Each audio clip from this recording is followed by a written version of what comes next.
100 रोटी वाला ससुराल। सुनो जी, मुझे तो शीतल की बड़ी फिक्र रहती है।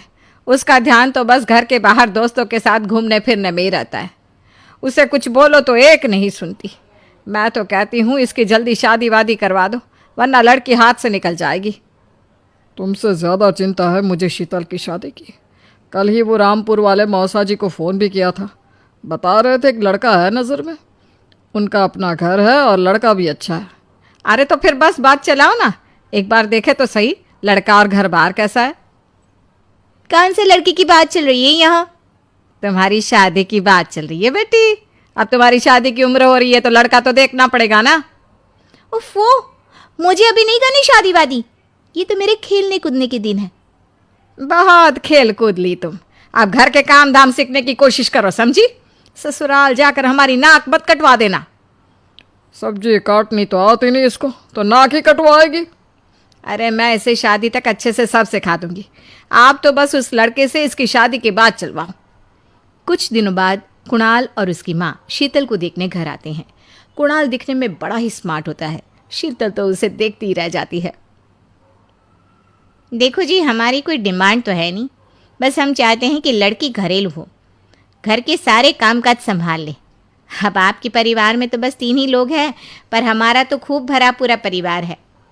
बाकी हमें लड़की के घूमने फिरने दोस्तों से मिलने से कोई दिक्कत नहीं है। घर का काम करने के बाद जो चाहे सो करे। अरे वाह, ये तो इतने बढ़िया लोग हैं।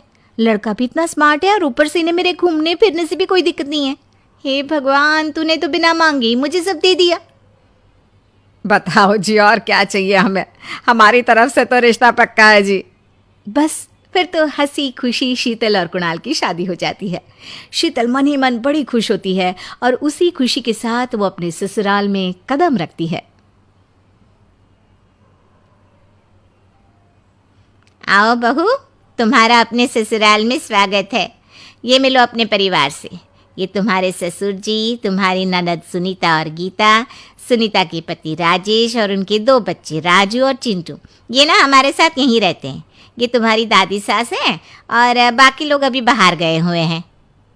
इतने सारे लोग, ये सब यहीं रहते हैं इस घर में? अरे अभी तो मेरे देवर देवरानी और उनके 3 बच्चे यहाँ नहीं है। उसके मायके में भी शादी थी ना, तो बस वहीं गई है। कल तक आ जाएंगे। हे भगवान, ये घर है या धर्मशाला? ये सब एक साथ इस घर में कैसे रहते हैं? मुझे तो पता ही नहीं था इनका इतना बड़ा परिवार है। अब समझी कि कोई डिमांड क्यों नहीं की इन्होंने।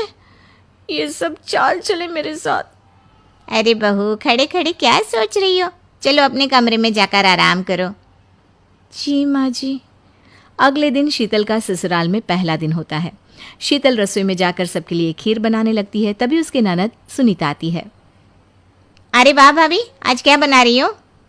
बस दीदी, आज वो पहली रसोई है ना, तो खीर बना रही थी। अरे भाभी, ये खीर वीर रहने दो। घर में 4 लोगों को शुगर है और कुछ लोग मीठा ही नहीं खाते। आप ना सीधा खाना ही बना दो। क्या फ़र्क पड़ता है मीठा बने या नमकीन?